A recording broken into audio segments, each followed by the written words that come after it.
تو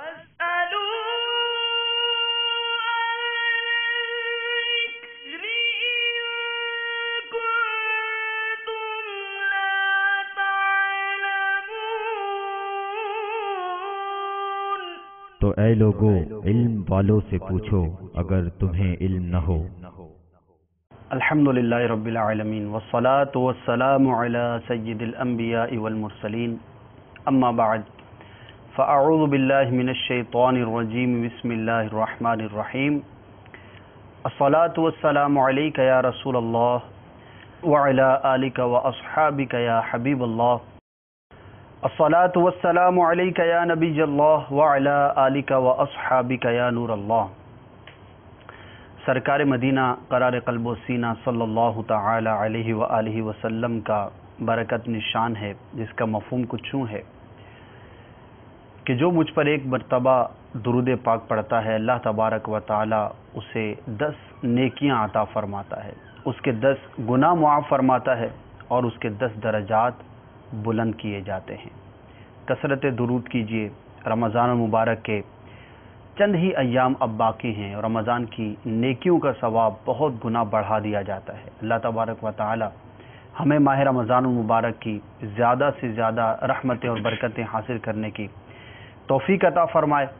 صلو علی الحبیب صلی اللہ تعالی علی محمد صلی اللہ تعالی علیہ وآلہ وسلم۔ ایک بڑا ہی اہم سوال ہے اور آج کل کے دنوں سے متعلق بھی ہے، ہو سکتا ہے ہمارے مختلف ممالک میں ناظرین ہمارے ساتھ موجود ہوں۔ ہوتا یہ ہے کہ بعض اوقات لوگ سفر کرتے ہیں، جیسے ان دنوں بالخصوص پاکستان سے سفر کر کے مدینہ حاضری کے لیے جاتے ہیں، عرب شریف جاتے ہیں، تو اب یہاں پر انہوں نے ایک دن پہلے روزہ شروع کیا ہوا ہوتا ہے، جب وہاں پہنچتے ہیں تو ابھی دن مکمل نہیں ہوئے ہوتے، یا اس کا برعکس ہوتا ہے، تو کبھی 31 روزوں کا سامنا ہوتا ہے، یعنی جس مقام پر سفر کر کے پہنچے، جہاں سے سفر کیا وہاں 30 روزے پورے ہو چکے، لیکن جس مقام پر پہنچے وہاں ابھی بھی رمضان باقی ہے، وہاں پر 30واں دن ہے۔ تو دونوں صورتوں کے اندر کیا حکم ہوگا؟ جس صورت کے اندر ایک روزہ کم ہو رہا ہے، یعنی 28 کی تعداد ہو رہی ہے، اور دوسری صورت میں جہاں پر 31واں روزہ رکھنا پڑ رہا ہے، تو اس کے بارے میں کیا حکم شرعی، کیا کہا جائے؟ الحمدللہ رب العالمین والصلاة والسلام علی سید الانبیاء والمرسلین۔ عمومی اعتبار سے جیسے عرب شریف میں پاکستان سے ایک آدھ دن قبل چاند رویت ہلال ہو جاتی ہے، اور وہاں پہ تقریباً ایک دن کا عمومی طور پہ، وہ کبھی کبھار 2 دن کا گیپ ہو جاتا ہے۔ تو اگر ہمارے یہاں سے باب المدینہ سے کوئی یا پاکستان سے کوئی زیارت حرمین شریفین کی نیت سے عرب شریف جاتا ہے، تو مثال کے طور پہ اگر وہاں پر پہلا روزہ ہو چکا ہے تو ہمارے یہاں پہ ابھی شعبان چل رہا ہوتا ہے، ایک آدھ دن وہ آگے ہوتے ہیں، تو جب یہ یہاں سے پہنچتا ہے 20ویں روزے کو، یہاں سے 20واں روزہ رکھ کے گیا ہوتا ہے، وہاں 21واں روزہ ہوتا ہے۔ تو اس طرح چلتے چلتے پھر یہ ہوتا ہے کہ وہاں عید کا چاند ہو جاتا ہے، اور ابھی اس کی پاکستان کے اعتبار سے جو کاؤنٹنگ ہے، ابھی اس کے 29 دن ہوئے ہوتے ہیں روزے کو، اور وہاں پہ 30 دن ہو کر اگلے دن عید ہوتی ہے۔ جی، تو ایسی صورت میں حکم یہی ہے کہ یہ وہاں کے مسلمانوں کے ساتھ عید منائے گا اور اس دن روزہ نہیں رکھے گا، لیکن بعد میں ایک روزے کی قضا کرے گا۔ یعنی 29 ہوں تب بھی ایک روزے کی قضا کرے گا، یا 28 ہوں تو 29؟ چونکہ یہ جہاں سے روزہ رکھ کے گیا تھا وہاں پر بھی، چونکہ ابھی پاکستان میں عمومی اعتبار سے ایسا ہی ہوتا ہے کہ وہاں اگر 29 ہیں تو یہاں پر بھی 29 ہو جاتے ہیں، وہاں 30 ہوتے ہیں تو یہاں پہ بھی 30 ہو جاتے ہیں۔ گنتی کہاں کے اعتبار سے پوری کرے گا؟ یعنی جس جگہ سے سفر یہ ہے کہ جہاں پر روزہ ہو رہا ہے، جہاں روزہ رکھا جا رہا ہے تو یہ بھی روزہ رکھے گا، ٹھیک ہے۔ جہاں پہ عید منائی جا رہی ہے تو یہ ان کے ساتھ عید منائے گا، ٹھیک ہے۔ تو اگر یہ وہاں پر 28، یہاں اس کے کاؤنٹنگ کے مطابق 28 روزے ہوئے تھے اور وہاں 29 روزے مکمل ہوئے اور اگلے دن عید کا اعلان ہو جاتا ہے، اب اس کو ایک روزہ بعد میں اس صورت میں یہ عید منائے گا۔ عید کے دن، یعنی وہاں کے عید کے دن یہ روزہ نہیں رکھے گا، یہ عید منائے گا، اور اس کے بعد عید کے بعد یہ کسی بھی دن ایک دن کے روزے کی قضا کرے گا، قضا کر لے گا۔ اچھا، اس کے برعکس اگر وہاں کا کوئی رہنے والا یا وہاں پہ کام کاج کرنے والا، وہیں پر اس نے روزے ابتدا کیے، شروع کیے، ایک دن پہلے وہ روزے رکھ چکا تھا، اب وہ وہاں 29 روزے پورے کر چکا ہے، 29 روزے پورا ہونے کے بعد اب وہاں سے وہ چلا ہے، وہاں اگلے دن عید ہے، وہ وہاں سے چلا ہے یا عید سے پہلے ہی وہ کچھ دن پہلے ہی چل پڑا، اور وہاں عرب شریف میں 30 روزے ہوئے اور پاکستان میں بھی 30 ہی کے امکان ہیں، اور اس نے جو روزے رکھتا آ رہا تھا اس کے 30 روزے پورے ہو چکے ہیں، یعنی پاکستان کے 29ویں روزے کو اس کا وہ 30واں روزہ ہے، کیونکہ ایک دن وہ پہلے سے روزہ رکھ کے آ رہا ہے. ٹھیک ہے. تو اب جب یہاں پر 29 روزے ہوئے اور 29 کے بعد 30ویں شب آئی، چاند رات کا انتظار ہوتا رہا لیکن چاند نظر نہیں آیا، اگلے دن پھر روزہ ہونے کا سلسلہ رہا، یعنی باب المدینہ میں 30 رمضان کے مطابق روزے ہو رہے ہیں. جی. تو اب اس کی کاؤنٹنگ کے مطابق 31واں روزہ ہوگا. جی. تو اب اس کو یہ نہیں کہا جائے گا کہ یہ اس دن روزہ نہ رکھے اور کھائے پیے، اس کو مسلمانوں کی موافقت کا حکم ہے کہ جہاں مسلمان روزہ رکھ رہے ہیں یہ بھی روزہ رکھے گا، جہاں عید منا رہے ہیں وہاں یہ بھی عید منائے گا. تو اگرچہ 30 کی تعداد پوری ہو چکی ہے لیکن پھر بھی یہ مسلمانوں کی موافقت میں ایک دن کا روزہ. تو یہ روزہ بھی فرض روزہ کہلائے گا یا اس میں یہ ہے کہ حکم قرآنی ہے، فمن شہیدہ منکم الشہر فلیصم، کہ جو ماہ رمضان پائے تو اس کے روزے رکھے. تو اگرچہ یہ 30 کی تعداد روزوں کی اس کی پوری ہو چکی ہے لیکن یہاں پر چونکہ رمضان مانا جا رہا ہے، موجود ہے، تو اس صورت میں یہ ماہ رمضان کو پا رہا ہے. تو اس حکم الہی کی روشنی میں فلیصم پر عمل کرتے ہوئے اس کو روزہ رکھنا ہوگا. ٹھیک ہے. جزاک اللہ خیرہ. بہت سارے ناظرین کے سوال کا یہ جواب ہو گیا ہوگا. بہت سارے اسلام بھائی پوچھنا بھی چاہتے ہیں اور اگر اس کیفیت سے دو چار ہوں تو جو حکم بیان کیا گیا اس کے مطابق عمل بجا لائیں. بڑھتے ہیں آپ کی کالز کی جانب اور دیکھتے ہیں کہ آج ہمارے ناظرین نے کیا سوالات پوچھے ہیں. جی سنائیے. محمد افضل لودھرا سے بات کر رہا ہوں. سر میں یہ کہنا چاہ رہا ہوں کہ جس کو زکوٰۃ کی رقم دی جاتی ہے اسے یہ بتانا ضروری ہے کہ یہ زکوٰۃ کی رقم ہے، اور رشتہ داروں میں کن کو زکوٰۃ دی جا سکتی ہے اور کن کو نہیں دی جا سکتی. کن کو دی جا سکتی ہے اور کن کو نہیں دی جا سکتی، بکثرت پوچھا جانے والا سوال انشاءاللہ عز و جل دونوں سوالات کا جواب دیں گے. نوٹ کر لیا گیا ہے. اگلی کال سنائیے. جی میرا مسئلہ یہ ہے کہ اگر دکان کا 10 لاکھ روپے ایڈوانس دیا ہو، کیا وہ 10 لاکھ کے اوپر زکوٰۃ بنتی ہے؟ ذرا رہنمائی فرما دیں ذرا. دکان کا 10 لاکھ ایڈوانس دیا ہو تو اس پر زکوٰۃ ہوگی یا نہیں؟ انشاءاللہ ضرور عرض کرتے ہیں. نیکسٹ. السلام علیکم ورحمۃ اللہ وبرکاتہ. وعلیکم السلام ورحمۃ اللہ وبرکاتہ. محمد نواز شکرگڑھ سے بول رہا ہوں. میرا سوال یہ ہے کہ نماز تراویح کے بعد جو وتر ہیں وہ جماعت کے ساتھ پڑھنا ضروری ہے؟ جماعت کے ساتھ پڑھنا ضروری ہے یا نہیں، انشاءاللہ اس کا جواب بھی آپ کو پیش کیا جائے گا. ایک اور کال سنا دیجیے. میرا سوال ہے کہ میرے پاس سونا ہے تو کتنے سونے پہ زکوٰۃ دینی ہے، اور سونے کی جگہ میں اپنے زکوٰۃ میں پیسے دے سکتا ہوں یا سونے کی جگہ زکوٰۃ میں سونا ہی دلے گا؟ انشاءاللہ عز و جل. آخری کال ایک اور دے دیجیے.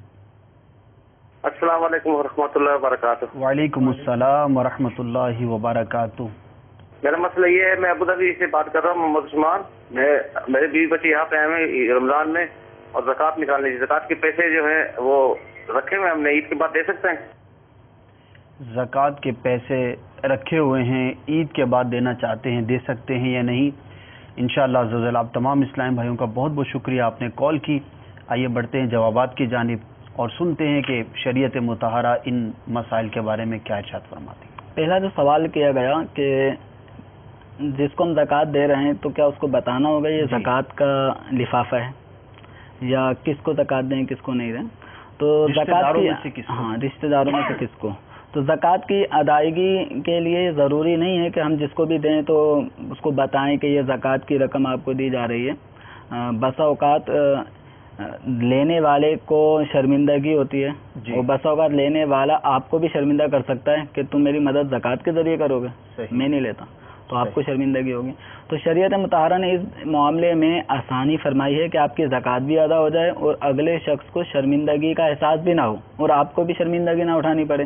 تو زکوٰۃ کی ادائیگی کے لیے یہ کہنا ضروری نہیں ہے کہ یہ زکوٰۃ ہے. آپ بغیر زکوٰۃ کا لفظ کہے، آپ چاہیں تو تحفہ کہہ کر بھی، میری طرف سے آپ کو گفٹ تحفہ ہے، تو اس طرح کہہ کر بھی اگر کوئی دینا چاہے تو زکوٰۃ ادا ہو جائے گی. اچھا، اگر یہاں پر کوئی پوچھ لے بالفرض کہ بھائی زکوٰۃ تو نہیں ہے تو اب یہاں پر جھوٹ بولنے کی اجازت دیکھیں ہوگی؟ یہاں پہ جھوٹ بولنے کی جو اجازت نہیں ہوگی، کیونکہ آپ سے ڈائریکٹ یہ پوچھا جا رہا ہے کہ زکوٰۃ تو نہیں ہے. زکوٰۃ تو نہیں ہے. اب کہا کہ ہدیہ ہے، تحفہ ہے یا رکھ لو. اب اس میں یہ ہے کہ یہ نہیں کہے گا کہ یہ نہیں ہے، یہ زکوٰۃ نہیں ہے، جھوٹ تو یہ جھوٹ ہو جائے گا. ٹھیک ہے. تو یہ اب اس کے اندر یہ بھائی یہ سوال نہیں کریں، یہ مناسب الفاظ سے ٹال سکتا ہے. ٹھیک ہے، لیکن جھوٹ بولنے کی اجازت یہاں بھی نہیں ہوگی. اجازت نہیں ہوگی. اور دوسرا، اپنے رشتہ داروں میں سے کس کو دے سکتے ہیں اور کس کو نہیں دے سکتے؟ رشتہ داروں میں ماں باپ سب سے قریب رشتہ ہوتا ہے، اولاد سب سے قریب رشتہ ہوتا ہے، میاں بیوی کا آپس کا ایک رشتہ ہوتا ہے. تو ان رشتہ داروں میں آپس میں زکوٰۃ کا لین دین نہیں ہو سکتا. یعنی اولاد ماں باپ کو، ماں باپ اپنی اولاد کو، میاں بیوی ایک دوسرے کو زکوٰۃ نہیں دے سکتے. بہن بھائیوں کو دے سکتے. بہن بھائی اگر مستحق زکوٰۃ ہیں تو ان کو دے سکتے ہیں، چچا تایا ان کی اولادوں کو دے سکتے ہیں، پھپھو خالہ ماموں ان کو دے سکتے ہیں، اور اپنے بھتیجے بھانجوں ان کو دے سکتے ہیں. اسی طرح اپنے دور کے رشتہ داروں کو دے سکتے ہیں. لیکن اپنے اصول اور فروع یعنی انسان جن سے پیدا ہوا اور جو اس سے پیدا ہوئے ان کو زکوٰۃ نہیں دے سکتے. ٹھیک ہے، بنیادی اصول بتا دیا آپ نے. اس کے بعد اگلا سوال یہ ہوا کہ 10 لاکھ روپے ایڈوانس جمع کرایا ہے اور اس سے متعلق زکوٰۃ کا پوچھا گیا کہ آیا اس ایڈوانس والی رقم پر زکوٰۃ ہوگی یا نہیں. تو ایڈوانس جو رقم جمع کرائی جاتی ہے، مثلا جیسے دکان کرائے پہ لیتے ہیں تو 10 لاکھ روپے ایڈوانس دے دیا، مکان کرائے پہ لیا تو اتنی رقم ایڈوانس دے دی. تو یہ ایڈوانس جمع کرائی ہوئی رقم عمومی اعتبار سے یہ قرض کے حکم میں ہوتی ہے، قابل واپسی ہوتی ہے. جب دکان چھوڑیں گے تو یہ رقم واپس لے لیں گے. تو قرض ہوتا ہی قابل واپسی ہے، اور یہ بھی چونکہ قابل واپسی ہوتے ہیں تو اس اعتبار سے یہ ہے قرض. اور قرض میں دی ہوئی رقم پر سال بسال شرائط پائے جانے کی صورت میں زکوٰۃ واجب ہوتی رہے گی. لیکن ادائیگی کا حکم شریعت کا اس وقت ہوگا جب وہ رقم آپ کو ریٹرن ہوگی، ملے گی، یا نصاب کا 5واں حصہ، چاندی کے نصاب کے 5ویں حصے کے برابر رقم آپ کو مل جائے تو اب آپ کو اتنی رقم کا 40واں حصہ ادا کرنا ہوگا. مثلا 40,000 روپے اگر 52.5 تولہ چاندی کی قیمت بنتی ہے، تقریباً اتنے لگ بھگ بن رہی ہے. تو اگر ہم 40,000 فرض کر لیتے ہیں، 40,000 کو اگر ہم 5 حصوں میں ڈیوائڈ کریں گے تو ایک حصہ 8,000 روپے کا ہوا. اب 10 لاکھ روپے ایڈوانس جمع کرایا ہے، ان کو وہاں سے ملیں 7,000 روپے، تو اب یہ نہیں کہا جائے گا کہ 7,000 روپے کے اعتبار سے زکوٰۃ ادا کریں. لیکن اگر ان کو 8,000 روپے مل گئے تو 8,000 روپے یہ چاندی کے نصاب کا 5ویں حصے کی مالیت ہے، تو ان کو 8,000 روپے کی جو 40واں حصہ بنتا ہے 2.5%، وہ زکوٰۃ ادا کرنی لازمی ہوگی. ٹھیک ہے، یہ تو ہے ادائیگی کا حکم. اچھا، اگر 10 لاکھ روپے دیے ایڈوانس میں اور 5 سال کے بعد دکان کو چھوڑا اور 5 سال کے بعد وہ ملی، تو اب ہر سال کا اس کا حساب لگانا تو اس پہ ضروری ہوگا نا کہ لکھ کے رکھے کہ مجھ پر کتنا لازم ہو رہا ہے. 10 لاکھ پہ جب سال گزرے گا، جب 10 لاکھ روپے انہوں نے دیے تو اس کے اوپر جب سال گزرا تو اسی صورت میں کیلکولیٹ کر لے کہ اس وقت مجھ پر کیا بنتا ہے. تو 10 لاکھ پہ اتنی جو زکوٰۃ بنے گی وہ 25,000 روپے بنے گی، اور آئندہ سال جو زکوٰۃ بنے گی وہ 9,75,000 روپے. اس کو آپ 2.5% اس کا نکالیں گے، اس کے بعد اس طرح حساب کتاب کم بھی ہوتا رہے گا. یہ بھی کرتے رہیں، اور بہتر یہ ہے کہ ساتھ کے ساتھ نکالتے رہیں، آسانی بھی اسی میں ہے. جی. اس کے بعد اگلا جو سوال ہوا کہ نماز تراویح کے بعد وطر جماعت سے پڑھنے کا کیا ضروری ہے. تو جماعت کے ساتھ وطر کی ادائیگی یہ ماہ رمضان المبارک میں ہوتی ہے، اور یہ ماہ رمضان المبارک میں وطر کا جماعت سے پڑھنا مستحب ہے اس صورت میں جبکہ عشاء کے فرض بھی جماعت کے ساتھ ادا کیے ہوں. اور اگر عشاء کے فرض جماعت سے اگر کسی کے رہ گئے، بعد میں آیا اس نے تنہا عشاء پڑھی، پھر تراویح میں شامل ہو گیا، اب وطر جماعت سے ہو رہی ہے، تو اس کے لیے بہتر یہ ہے کہ الگ ہی پڑھے. لیکن اگر وطر کی جماعت میں شامل ہو جاتا ہے تو اس میں کوئی گناہ کی بات نہیں ہے، ہو جائے گا. اس کے بعد چوتھا سوال تھا کہ سونا، اگر کتنا سونا ہو تو اس پہ زکوٰۃ لازم ہوگی، اور زکوٰۃ کیا سونے کے ذریعے سے دیں گے یا پیسوں کے ذریعے بھی دے سکتے ہیں. تو سونے کا نصاب ہے 7.5 تولہ سونا، یہ سونے کا نصاب ہے. لیکن اگر کسی کے پاس سونے کے ساتھ ساتھ چاندی بھی ہو، یا چاندی نہیں ہے روپے پیسے ہوں، پرائز بانڈ ہوں، یا کمیٹیاں جمع کرا رہا ہے، یا مال تجارت ہو، تو اب سونے کا 7.5 تولہ ہونا ضروری نہیں ہے، بلکہ سونا پلس مال تجارت، روپے پیسے، ان سب کی اگر مالیت اگر بنتی ہو 52.5 تولہ چاندی کی قیمت کے برابر، یعنی 40,000 روپے آج کے اعتبار سے، تو اگر 40,000 روپے کسی کے پاس زیور 1.5 تولہ ہے اور اتنی مالیت بن جاتی ہے تو اس کے اوپر زکوٰۃ کی ادائیگی سال گزرنے کی صورت میں لازم ہوگی اور دیگر شرائط کو بھی سامنے رکھا جائے گا. لیکن اگر سونے کے علاوہ اس کے پاس چاندی بھی نہیں ہے، روپے پیسے بھی نہیں، کسی قسم کا اور کوئی مال زکوٰۃ نہیں ہے، تو جب تک یہ سونا 7.5 تولہ نہیں ہوگا زکوٰۃ اس کے اوپر لازم نہیں ہوگی. اب یہ دوسرا سوال کا جز تھا کہ سونے کی زکوٰۃ کیا سونے کے ذریعے دیں گے؟ تو سونے کی زکوٰۃ سونے کے ذریعے بھی دی جا سکتی ہے. یعنی جو آپ کے پاس نصاب کے برابر یا مال زکوٰۃ میں سونا ہے، آپ چاہتے ہیں سونے کے ذریعے زکوٰۃ دیں، تو سونے کا وزن کر لیں، اس وزن کا 40واں حصہ کر کے وہ ایک حصے کا وزن کتنا بنے گا، تو آپ اتنے حصے کا کوئی بھی زیور وہ زکوٰۃ میں دے سکتے ہیں. اور رقم کے ذریعے سے بھی زکوٰۃ دی جا سکتی ہے، اور جو ہے وہ اماؤنٹ نکال لیں اور پھر اس کے 2.5% کے. اور غریب کے لیے بہتر یہی ہے کہ پیسے دے دیں تاکہ وہ اس کے کام ہے، ورنہ وہ سونار کے پاس جائے گا، اس کو ویسے سونے میں سے سونا دینے کے رواج بھی بہت کم ہے. عموماً جو ہے وہ لوگ پیسوں سے ہی زکوٰۃ ادا کرتے ہیں. آسانی بھی اس میں ہی ہے، آسانی سے. اچھا، اس کے بعد 5واں سوال یہ کیا گیا کہ بچے بھی وہاں ہیں اور کچھ ابو ظبی سے سوال تھا. تو اب اس کے اندر یہ کہ عید کی زکوٰۃ کی رقم رکھی ہوئی ہے، عید کے بعد دے دیں، تو عید کے بعد تک تاخیر کیوں؟ اگر سال پورا ہو چکا ہے تو ہم رمضان کا بھی انتظار نہیں کریں گے، عید کا بھی انتظار نہیں کریں گے. زکوٰۃ کا سال جب پورا ہوگا زکوٰۃ کی ادائیگی فی الفور لازم ہے، بلا عذر شرعی تاخیر کرنا جائز نہیں ہے. ہاں، اگر ان کا سال پورا ہوتا ہے مثال کے طور پہ ذی الحجہ میں، اور اب یہ سوال پوچھ رہے ہیں کہ کیا میں عید کے بعد زکوٰۃ دے دوں، رمضان میں دینا کا ذہن تھا لیکن عید کے بعد دے دوں، تو چونکہ ابھی سال پورا نہیں ہوا تو ان پہ زکوٰۃ فی الفور ادا کرنا لازم بھی نہیں ہے. اب اگر یہ تاخیر کرتے ہیں تو کوئی مسئلہ یہ تاخیر ہی نہیں کہلائے گی. ڈیپینڈ کرتا ہے کہ آپ کا جو ہے وہ سال کب مکمل ہوا. اگر سال مکمل ہو گیا ہے آپ کا، اب آپ عید کے بعد دینا چاہتے ہیں تو یہ درست نہیں ہوگا، فوراً ادا کرنا ہوگا. اور اگر آپ کے سال مکمل ہونے میں ابھی کچھ دن، کچھ مہینے، کچھ ہفتے باقی ہیں، ایڈوانس میں دے رہے ہیں، تو پھر آپ کی مرضی ہے کہ آپ ایڈوانس میں جب چاہیں دے سکتے ہیں.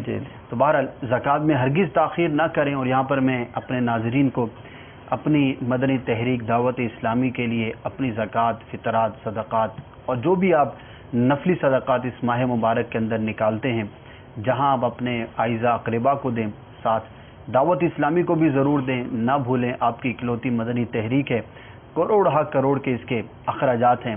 اللہ تبارک و تعالی ہم سب کو دعوت اسلامی کے ساتھ جہاں اپنے وقت کے ساتھ خدمت کرنے کی توفیق عطا فرمائے، وہیں پر اپنے مال کے ذریعے بھی خدمت کرنے کی توفیق عطا فرمائے.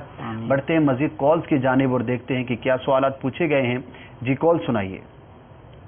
میرا سوال یہ ہے کہ میں بیمار ہوں، میرے پھیپڑے میں پانی ڈلا ہوا ہے اور ڈاکٹروں نے منع کیا ہے کہ آپ روزہ نہیں رکھ سکتے، اگر روزہ رکھیں گے تو آپ کو کمزوری لاحق ہو جائے گی. تو اس حوالے سے میں رمضان مبارک میں روزے نہیں رکھ پا رہا، تو میرے لیے کیا حکم ہے کہ میں فدیہ اس کا دوں گا، اور دوں گا تو کتنا دوں گا؟ رہنمائی فرما دیجیے. السلام علیکم ورحمۃ اللہ وبرکاتہ. وعلیکم السلام ورحمۃ اللہ وبرکاتہ. اللہ تعالیٰ آپ کو شفا عطا فرمائے. واقعی بڑی ہی تکلیف کی بات ہے، اور اس میں ہمارے لیے ایک مدنی پھول یہ بھی ہے کہ دیکھیے اللہ تبارک و تعالیٰ نے جنہیں صحت کی نعمت عطا فرمائی ہے اور اس کے باوجود وہ روزے نہیں رکھتے، انہیں اس اسلام بھائی کی طرف غور کرنا چاہیے. بیچارے روزہ رکھنا چاہتے ہیں لیکن طبیعت ساتھ نہیں دیتی. اسی لیے ہمیں یہ کہا گیا ہے، سمجھایا گیا ہے، بلکہ حدیث پاک کے اندر کہ صحت کو بیماری سے پہلے جو ہے وہ غنیمت جانو. تو بڑی ہی قسمہ پرسی کا عالم ہوتا ہے جب کوئی ایسی سٹیج پر پہنچتا ہے. بیچارے کئیوں کے گردے فیل ہو جاتے ہیں،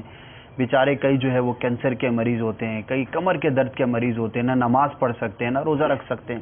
کیسی حسرت ہوتی ہے ان کے دلوں میں جب وہ کسی کو نماز پڑھتا ہوا دیکھتے ہیں. تو اللہ تعالیٰ نے ہمیں توفیق عطا کی ہے، تو ہرگز ہمیں سستی نہیں کرنی چاہیے. اللہ تبارک و تعالی ہمارے اسلامی کو شفا عطا فرمائے. آپ کے سوال کا جواب ضرور انشاءاللہ لیتے ہیں. مزید کال کی طرف بڑھتے ہیں. جی سنائیے. السلام علیکم ورحمۃ اللہ وبرکاتہ. وعلیکم السلام ورحمۃ اللہ وبرکاتہ. یہاں ہماری مسجد میں جو ہے وہ جب ہم تراویح پڑھتے ہیں تو امام صاحب جب اللہ اکبر کہہ دیتے ہیں نا، پہلی تکبیر کرتے ہیں، تو اس کے بعد وہ ثنا نہیں پڑھتے. کیا ایسی مطلب اس کے پیچھے ہماری جو ہے نماز وہ ہو جائے گی یا نہیں ہو جائے گی؟ بڑا اہم سوال ہے حضور. بہت دفعہ ایسا ہوتا ہے تراویح میں کہ امام صاحب اللہ اکبر کہتے ہی جو وہ قرات شروع کر دیتے ہیں، اب پیچھے والا جو وہ سوچتا رہ جاتا ہے کہ پتہ نہیں یا ان کو کوئی ایسا مقام مرتبہ حاصل ہے کہ 2-3 سیکنڈ کے اندر ثنا پڑھ لیتے ہیں یا پڑھتے نہیں. تو بہرحال اہم سوال ہے، انشاءاللہ اس کا بھی جواب حاصل کریں گے. ایک اور کال سنا دیجیے. السلام علیکم. وعلیکم السلام ورحمۃ اللہ وبرکاتہ. محمد زاہد اتاری صوبہ پنجاب اٹک سے بات کر رہا ہوں. میں نے مفتی صاحب سے ایک سوال پوچھنا ہے کہ میری ایک دکان ہے اسپیئر پارٹ کی، جس میں 5.5 سے 6 لاکھ روپے کا مال میں نے ڈالا ہوا ہے، اور اس زکوٰۃ اس مال سے جو مجھے نفع ہوتا ہے اس کا میں مہینے کا خرچ گھر پہ چلا لیتا ہوں. اور اس دکان سے میں نے تقریباً لوگوں کو 1.5 سے 2 لاکھ روپے ادھار دیا ہوا ہے، اور اتنے پیسوں کا میں نے باہر سے سامان بھی ادھار لے کے اپنی دکان میں ڈالا ہوا. کیا اس پہ زکوٰۃ دینی پڑے گی یا نہیں؟ جی، جتنا قرض لیا ہوا ہے اتنا قرض دیا ہوا ہے، مال بھی موجود ہے، کچھ نفع بھی مل جاتا ہے، لیکن اس سے گھر چلتا ہے. انشاءاللہ جواب لیں گے. آخری کال ایک اور دے دیجیے. السلام علیکم ورحمۃ اللہ وبرکاتہ. وعلیکم السلام ورحمۃ اللہ وبرکاتہ.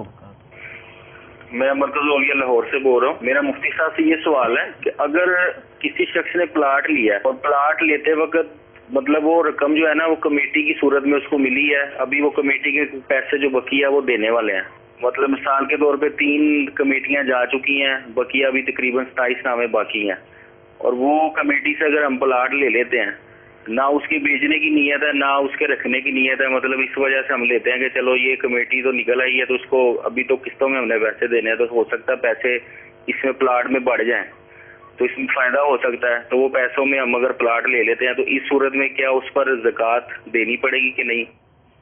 جی حضور، کمیٹی سے متعلق سوال ہے، لیکن انہوں نے کمیٹی کی حاصل شدہ رقم کو پلاٹ کی فارم میں تبدیل کر لیا. نہ بیچنے کی نیت ہے نہ رکھنے کی نیت ہے، تیسری کون سی نیت ہو سکتی ہے؟ میں غور ہی کر رہا ہوں. بہرحال ارشاد فرمائیے. پہلا جو مسئلہ تھا پھیپڑوں کی میں پانی کی بنا پر یہ بیماری کے باعث یہ روزے نہیں رکھ پا رہے جی، تو اس میں یہ ہے کہ ممکن ہے کہ یہ ٹریٹمنٹ ان کی جاری ہو اور آئندہ سال تک اللہ تبارک و تعالیٰ ان کو ماہ رمضان میں روزے رکھنے کی توفیق عطا فرمائے. دعا بھی ہے ہماری، اور مزید یہ دعویٰ کر رہے ہیں تو انشاءاللہ وہ بھی اپنا اثر اللہ تعالیٰ کے حکم سے لائے گی، اور یہ اگر صحت مند ہو جاتے ہیں اللہ کرے تو ان کو روزے ہی رکھنے ہوں گے. ٹھیک ہے، فدیہ نہیں دے سکتے، فدیہ نہیں دیں گے. اور اس ماہ رمضان میں جو ان کے روزے چھوٹے ہیں جس قدر یا پورے چھوٹے ہیں تو یہ ان روزوں کی بعد رمضان قضا کریں گے. لیکن یہ قضا کرنا پورے لگاتار کنٹینیو نہیں ہوگا، لازم نہیں ہے.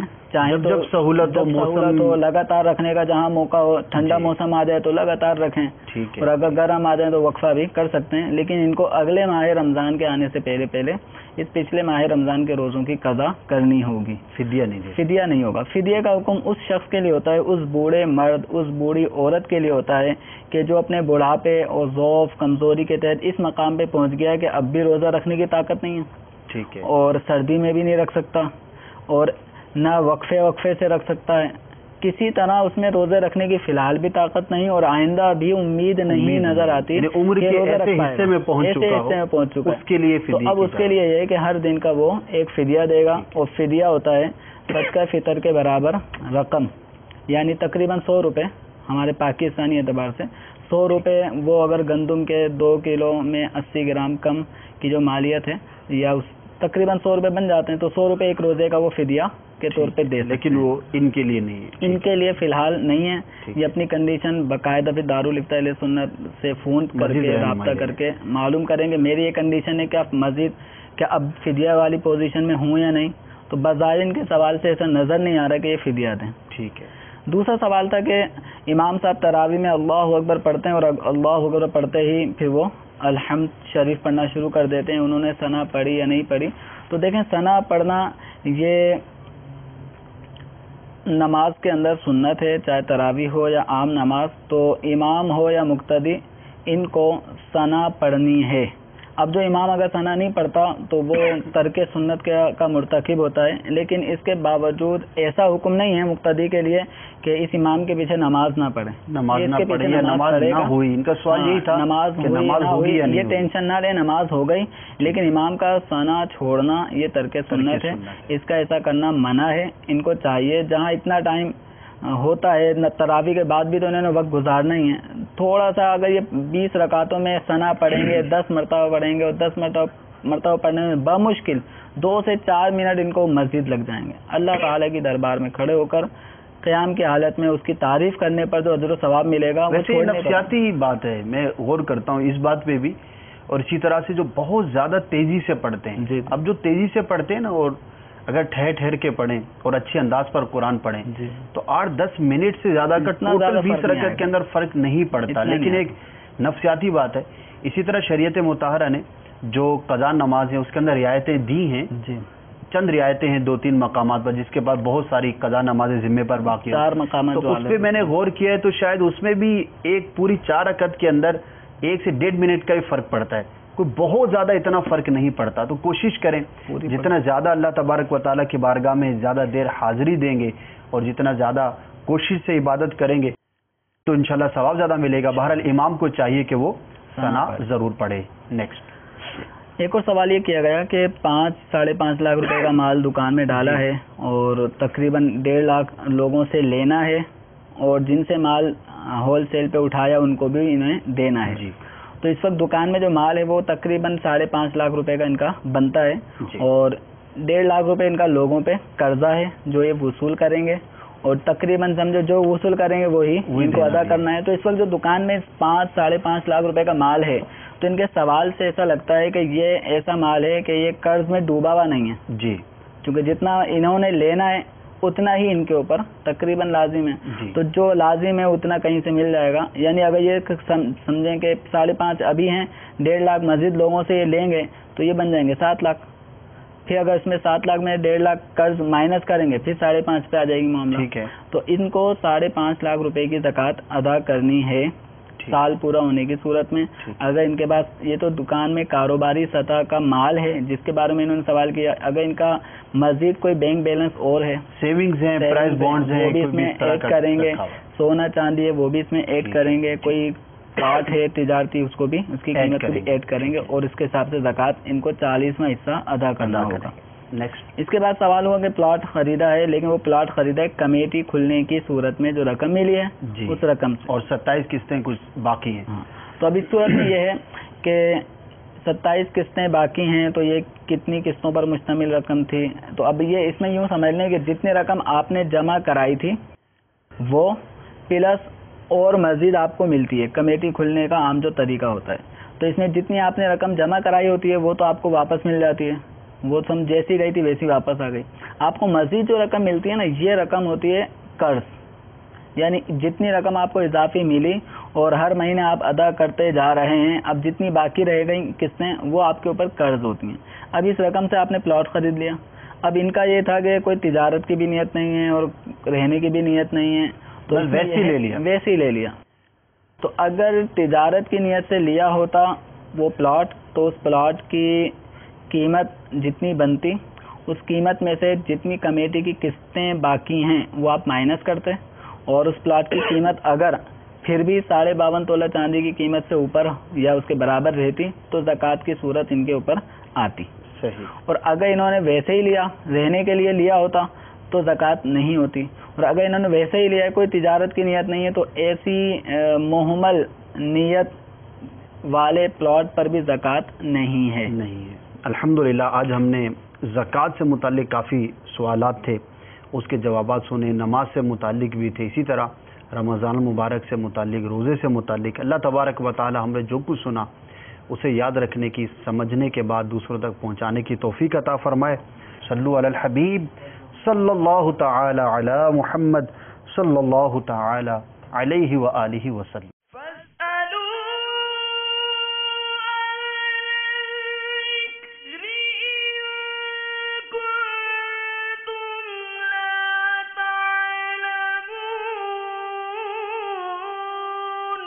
تو اے لوگو علم والوں سے پوچھو اگر تمہیں علم نہ ہو.